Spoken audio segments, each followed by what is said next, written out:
The church is a family. I think we all know that. It's one of those things that we've been kind of raised with, we've kind of grown up with, but I'm not sure we exactly know what that means in full. And I don't know that we ever will in full. But I think there's some things that we can take in, that we can learn, that we can catch up on regarding the church as a family. This is kind of an introductory lesson because it's the first lesson in this series. It's going to be an introductory lesson. I don't think there's going to be a lot of give and take in this lesson, but I expect to have a lot more give and take as we go on into this particular series. And in order for me not to commit some kind of verbal, yes, thank you, I have written out a lot of what I'm going to say this morning. So I will be looking down a lot, but please, hear what I have to say. And if you do have a question or you have a comment, you can go ahead and interrupt me. It's okay. That's fine. It's often been said that the church of today, in many ways, little resembles the church of the New Testament. Even though the Reformation and the Restoration movements began with the best of intentions to bring the church of the New Testament back, in many ways, they've failed to do so. We've failed to do so. Yes, the Restoration movement, we take the communion weekly because we believe they did too. We, at Riverwalk, as well as many other Restoration congregations, we're an a cappella congregation because we believe that the churches of the New Testament were a cappella congregations. And yes, we meet on the first day of the week because we believe that churches in the New Testament met on the first day of the week. But is that really what makes us a New Testament church? Those things. There are things having to do with church that are much deeper than when we meet or how we sing. Some of those we've either overlooked or we've cast aside as being kind of irrelevant in a modern society. And I think some of those cast aside things in many ways defined both the special identity of the church and the work of the church in the New Testament. You know, we spend a lot of time and treasure, or at least we have spent a lot of time and treasure in the past. I've been a member of the church long enough to remember a lot of this. We argued a lot about instrumental music, for example, but we give little or no attention to some of the deeper and more fundamental characteristics of the New Testament church. In times past, we argued about a lot of things. Instrumental music was one of them. We still do at times. And I'll just ask you questions. Those of you that have been members for a while, what have we argued over in the past over things like that? A kitchen. What about a kitchen? Whether to have a kitchen in the building or not. We've argued a lot and we've divided over that. What else?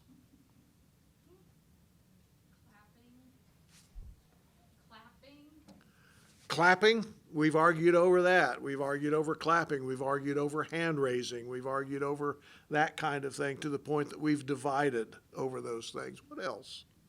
Beards. Say that again, Jim. Beards.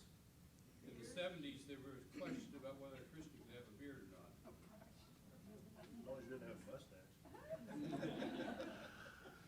Well, I don't know what that one I don't remember, Jim, but it's probably good I wasn't part of that because I can't grow one anyway. So it's, or if I do, it looks. It was anti-beard. It was I was in good company then. What else? What about communion? About the way you take communion. Okay, Doris. How often we take communion, or how often we meet to worship? How often we take communion. Or the fact that we shouldn't take communion at all on a Friday or a Tuesday, but only on a Sunday. We've had that argument as well. There are those kinds of things that we argued about, maybe we still do in some circles, we fussed about, Maybe we still do in some circles. But I think, as I said, there are a lot of deeper and more fundamental characteristics of the New Testament church that I think we've lost, or we've, as I said, cast aside. The name of the church is another one. You know, what name is over the door? Whether or not we have women in any kind of a position at all in the church. Those kinds of things. We've been trained to look for these characteristics, those characteristics that we believe in. If we believe a church shouldn't have a kitchen, we'll look for churches with no kitchens. If we believe a church is okay, it's not going to matter to us. But we've been trained to look for these characteristics, I think at the expense of others, which I believe are far more fundamental to the identity of the church than just these things that we've been talking about. These are, and have been, kind of trigger points. I think I've been at this congregation long enough to know that there are not that many of that kind of trigger point here. Maybe there have been in the past. I don't know. I don't have a long history here. I only have, what is it, PJ, 15 years or so, something like that, here.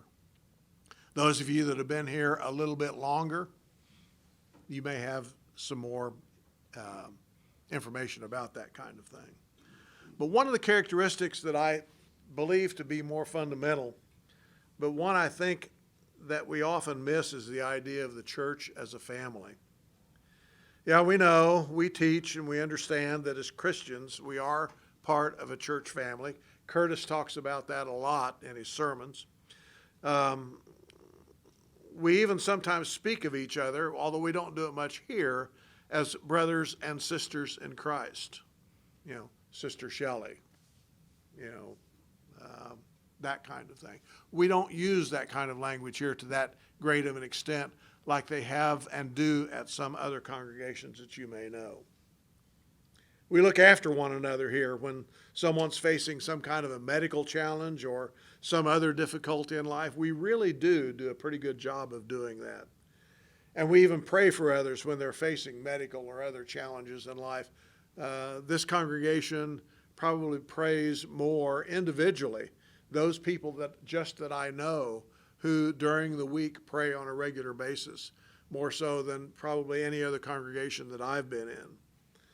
But the church family relationship, I think even today and even at Riverwalk sometimes, often takes second, third, or fourth place in our daily lives in favor of ourselves, our marriage relationship, or other family relationships that we may be part of. Most of us are part of several other families if you stop and think about it. Our blood family, our extended maybe in-law family, our work family, those of us who are still at jobs and have work, we have a work family. Our recreational family, those maybe we go to recreational activities with, to the ball games or whatever. We have certain people that we like to go with. Maybe if you have kids in school, there are other school parents maybe that you've kind of developed into a family relationship of some sort, maybe other relationships that we know. But when we take a close look at the church family relationship that we see in the New Testament, we're going to see that the church family was of primary, not secondary, not third, not fourth in importance to the Christians of that day. Let me say that again. The church family was of primary importance, even more important than that of blood relatives, believe it or not, the marriage relationship, and ties to other families that they may have been a part of. That's difficult for us to hear, and we say, oh my, how can that possibly be? How can I possibly have my primary relationship be my church family and my relationship with my wife or my husband secondary, or my relationship with my sisters and brothers, blood sisters and brothers, secondary? But we're going to find out that that's exactly what happened back in the first century. And I think we're going to find out that that's exactly what Jesus taught. Questions? Does that surprise you? Does that surprise you in any way?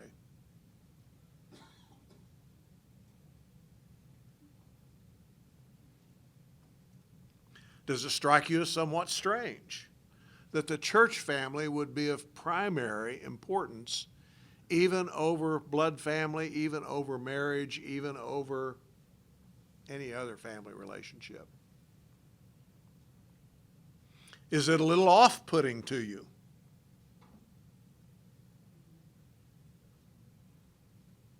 Westerners don't think that way nowadays, do they? We don't think that way.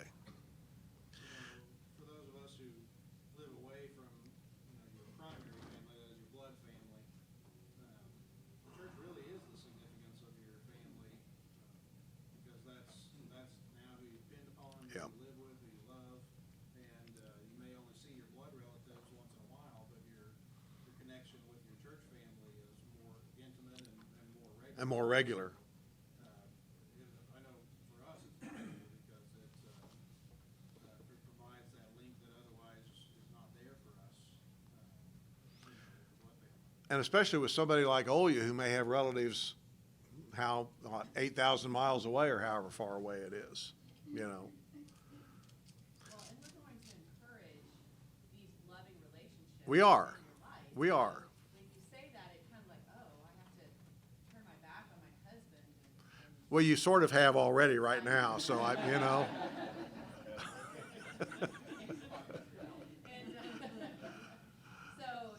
like I have to turn my back on my husband and my family in order to give all my resources and my support to the church family. But that's not necessarily what this is meaning.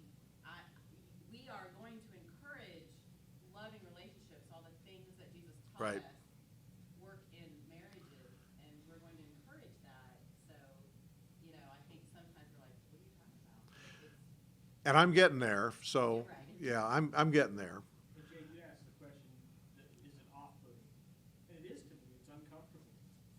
It's uncomfortable to think about things like that because generally by nature, I'm a private person. I don't like to share myself with other people besides my blood family or my marital family or whatever. And so that is a little bit uncomfortable for me to think about that. Yeah, it is. I think it is sort of off-putting to us. Steve? Wouldn't you say, though, that the early church was more tribal? And that may be why they were so much more, That may be. That may be, and we will look more at what the early church was actually like. and back then, they didn't even want to marry outside of the tribe. They didn't. But I think in many, I think in many ways when we talk about this or even think about this, we think that, well, that just isn't the way it is in the modern age. It may have been a tribal thing back then, but we don't have, well, at least in Western culture, we don't much have tribes like maybe they did, and that's just not the way it is. And the Bible can't be saying that. I mean, after all, the marriage relationship is important, as Angie was saying. And you might even be thinking, okay, I'm not going to go there with you.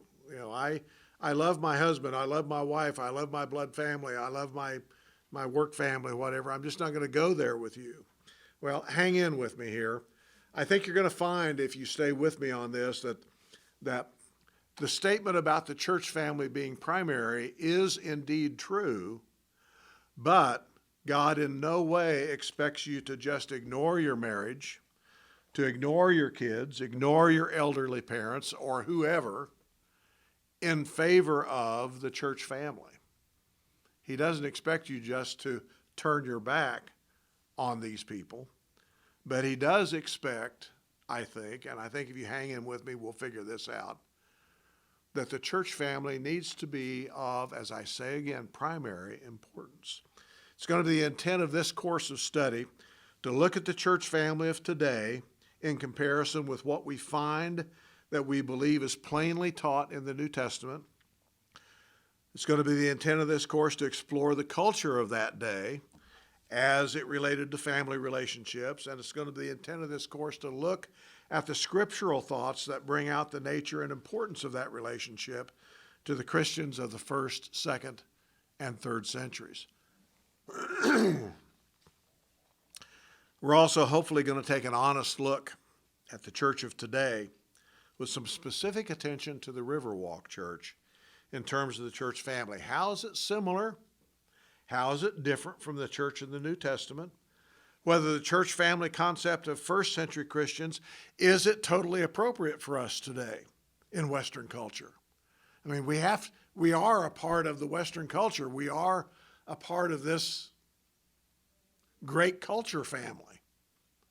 And so how appropriate are some of the things from back then to now?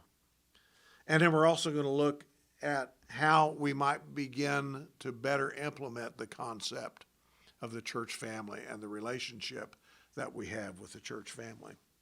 Okay.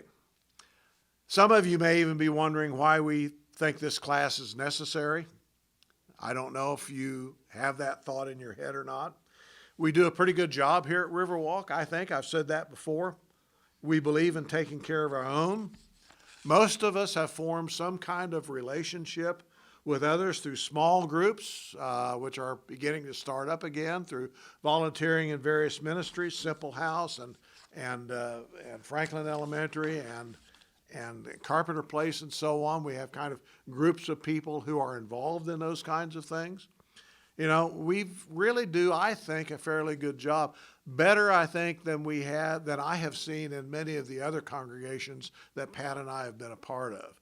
Now, I will agree that most all the congregations, with the exception of one or two that we've been a part of, have been in rural areas. And rural is a little different than urban culture. Angela, you know that. The rural culture is just a little different than the urban culture. And we'll talk a little bit about that as well. For many years here at Riverwalk, the elders have recognized the fact that we are pretty good at taking care of our Christian brothers and our Christian sisters. We've recognized that we do good works in the community. We serve in many and various ways. And Rick Klein was a champion of asking us to serve in various ways in the community. But also for many years, the elders have thought that there was something more, something that goes beyond service, something that goes beyond mission, something that goes beyond the relationship that we have with others during times of stress and during times of uncertainty.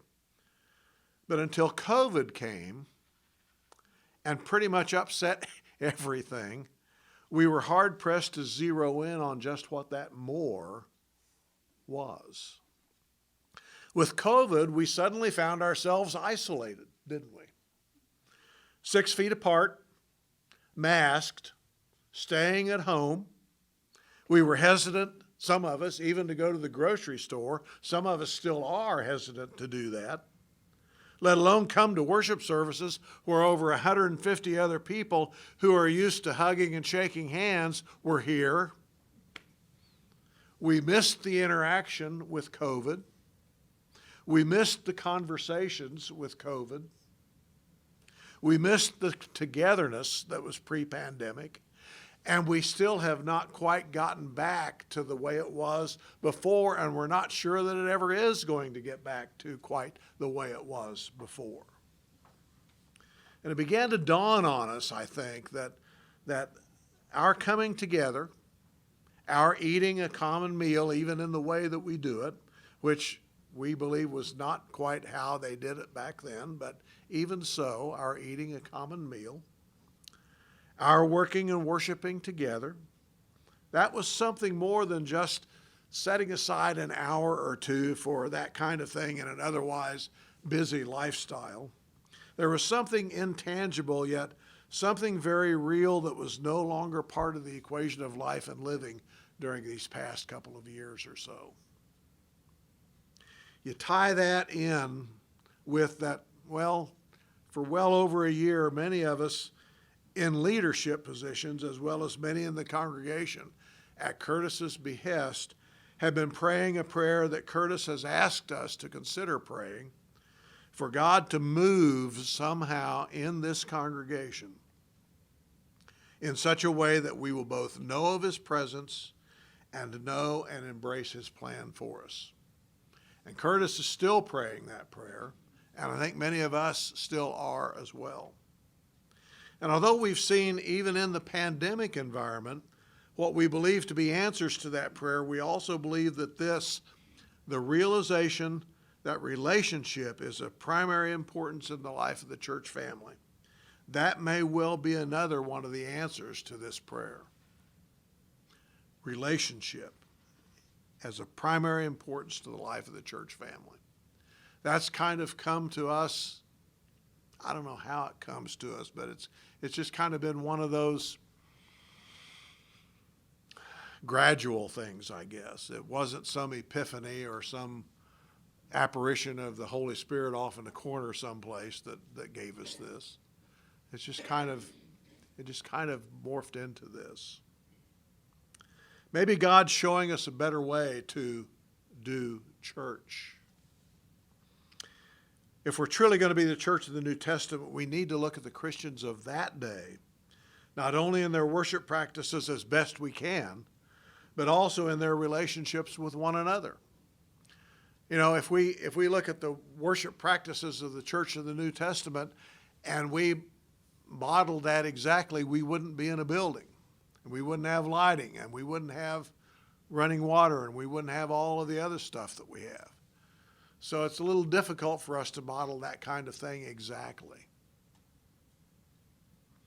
But we can look and we can model it as best we can, given the culture that we're currently in. I'm going to be making use of a couple of books. When the Church Was a Family by Joseph Hellerman, and then a book by a restoration preacher, Jack Wilkie. He preaches for the Church of Christ at Forney, Texas. Where in heaven's name is Forney, Texas?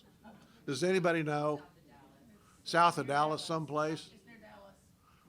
Okay. I didn't bother to look it up, but this book is called Church Reset, God's Design for So Much More. He's been talking about this. He and his elders have been talking about this with his church family for several years, and he says we're not fully on board yet. So it's a process. It's a process. We're specifically going to be making use of the Bible as it talks about family and it talks about relationships. And we're especially going to look at the words of Jesus as recorded in the Gospels. Wilkie says that his book is not a how-to book. It's not one of those things where you can have a little 3-hour break apart session and a couple of lectures and then you're there. It's not one of those things. Wilkie says that the change in how we see church and the church family requires a change in mindset. And it's really countercultural to our individualistic society.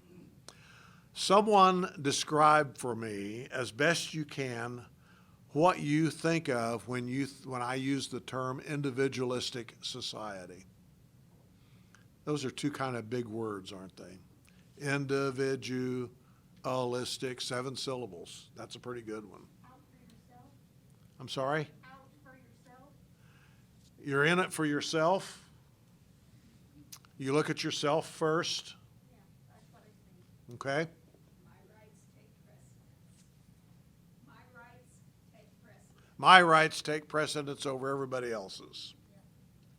And if my rights happen to do something to somebody else's, well, that's just tough. That's just tough. What else?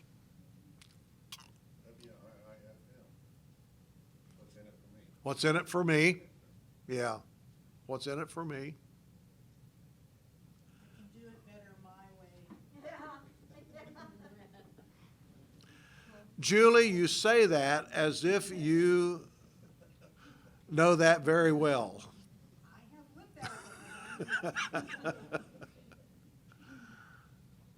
Yeah, if I want it done right, I'll just do it myself. That's kind of a corollary to that. Yeah. An individualistic society. I don't need you. I can do this on my own. I think I could be an individualist and not have any of those bad attitudes that you are talking about, unless you don't go along with the group. You know, I have some interests that other people don't have, and it's not as obvious here as some places. Right. But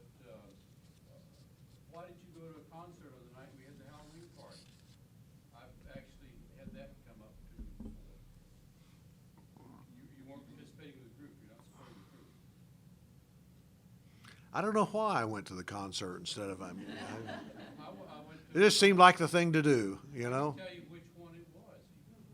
Now, What Halloween party? not at church 50 years ago. I've only been here 15 years, Jim, so I, Not here, not here. I'm not talking about here. okay, yeah.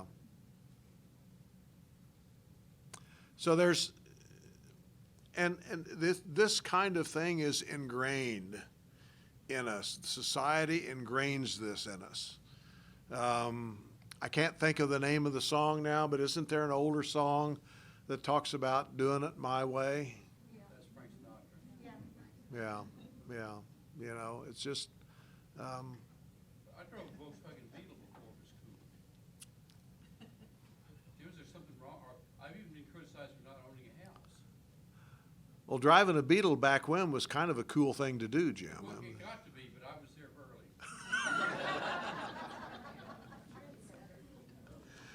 This class is just the beginning of a process.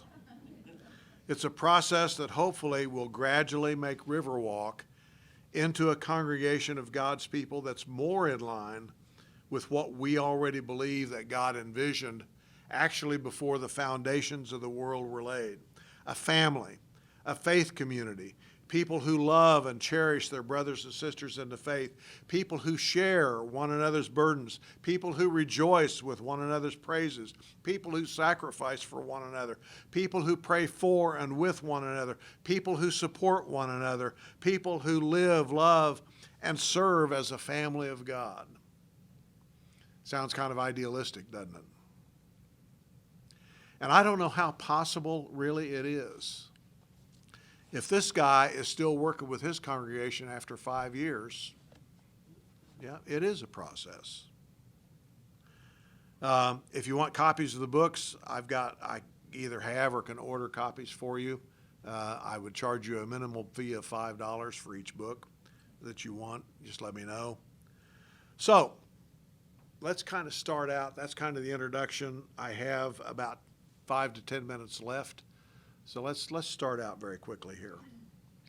How often have you come away from worship services, whether here or somewhere else, how often have you come away from worship services and wondered if that's all there was? Is that all there is to church? You know, I come, I sit for an hour, and I go. I don't know about you, but I've spent years in congregations where we went through the motions of worship. The 5 acts of worship that most of you know what they are, and that they've been known as. And at the end of the day, I've thought about that day. It's the first day of the week, obviously. No other day would do. And I've thought about that day, and I've wondered if that's all there was to church. Is that all there is to church? Is that all there is to the church family? Is that all there is to our relationship with each other? We come together for about an hour, maybe 2 if we have Bible class. We attended one church for many years that had no Bible classes. It was just worship. And so we were there for an hour, maybe an hour and 10 minutes, and that was it. And it was one time a week. We get up, we put on decent clothes, we get ready, we drive to the building. We sit for an hour or 2, we casually speak to a few people while there, and we come home. Shouldn't church be more than that? Maybe it was in part my own fault that church seemed to be a go through the motions event once a week. Maybe part of the issue was that I wasn't fully on board with what I saw and what I experienced while I was there. It may have well been we have to do this the right way kind of an attitude at those services that were somewhat off-putting to me.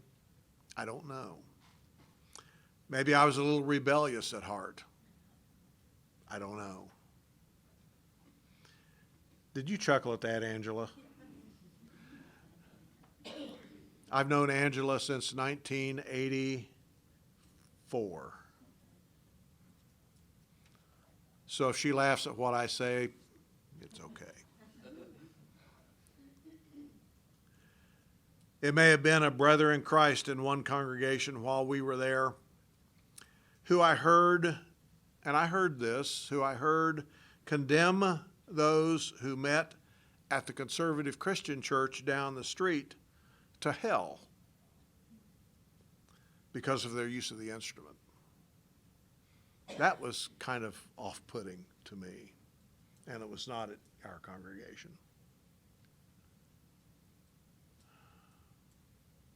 May have been the way we seemed to do church by rote. Always the same, always just enough, it seemed, to get by yet another first day of the week. You ever felt that way with church? You ever been to a congregation that you kind of felt that way?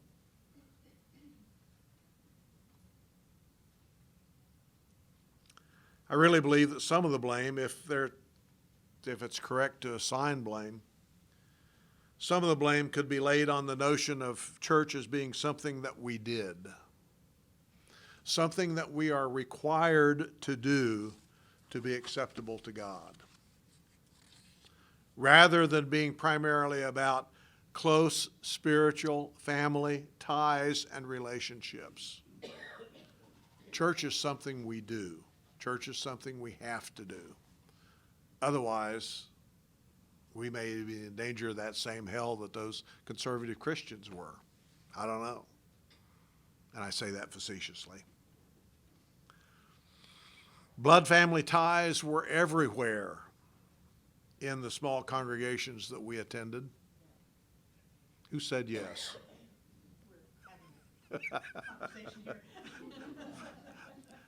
Could you pay attention just for a minute, Julie? And I did it my way. In some instances, Pat and I were the only ones who did not have some kind of a blood or marriage relationship with anyone else in the congregation. We were the only ones. Everyone else, and you had to be careful who you talked about, because everyone else was related, right, Angela, in some way or another. We sometimes felt left out. She and I did. We sometimes felt like we really didn't belong to the group, because it seemed like the blood and marriage relationships were a little more important than church family relationships. I think we really tried to acknowledge that fact, and we really tried to make the best of it. And I think the other members really also did the best that they knew how to include us. I really think they did. I don't think there was any ill intent there at all. We didn't hold any animosity toward anyone because of that, but shouldn't church be more than that? Are you going to go ring the bell? I am. Oh, man. We really tried to acknowledge that, Pat and I did, in those congregations that were like that, where we're members. I don't know how many congregations we've been members of. It's been more than 2 or 3. But that kind of relationship, or rather that lack of genuine family relationship, that carries on today in a lot of different ways. We carry on superficial conversations at church. Nothing wrong with that, but sometimes that's all we talk about, is just something very superficial. Hardly ever getting into conversation which builds up or bears one another's burdens. Shouldn't church be more than that? We commiserate with those who are having medical issues, but less often we hear about someone's mental health crisis, trouble in the family, and even less often about someone's struggle with sin. Shouldn't church be more than that? Folks aren't comfortable sharing many aspects of their lives, preferring instead to go it alone. I did it my way. Shouldn't church be more than that? And when we're asked to pray for someone, we say we will, but how many of us then quickly forget and go on to other things, because after all, that issue is not affecting us, so it's quite far down our priority list of things to do and consider. I'm guilty of that. Shouldn't church be more than that? Or are I can't say it, or are our, try saying that 3 times real fast, or are our expectations of church too high? Are those expectations of real brotherhood, real relationship, are those unattainable in this society in these days? Is it foolish to think that there can be that kind of relationship between and among people who aren't otherwise connected in some way, such as by blood, marriage, work, or whatever else? For those of us in the Restoration movement, our mantra has always been to search the Scriptures to find God's will for us by looking at the church of the first century and how they were organized, how they did things, how they related to each other. We know that as a practical matter, we can't bring that church in its fullness back into this society due to many factors, including societal, governmental, and others. However, we can look at the church of old for principles of faith and guidance in actions. And so next week, we're going to start by going there to see what God had in mind for the church of the first century. And we're going to go to Scripture first thing.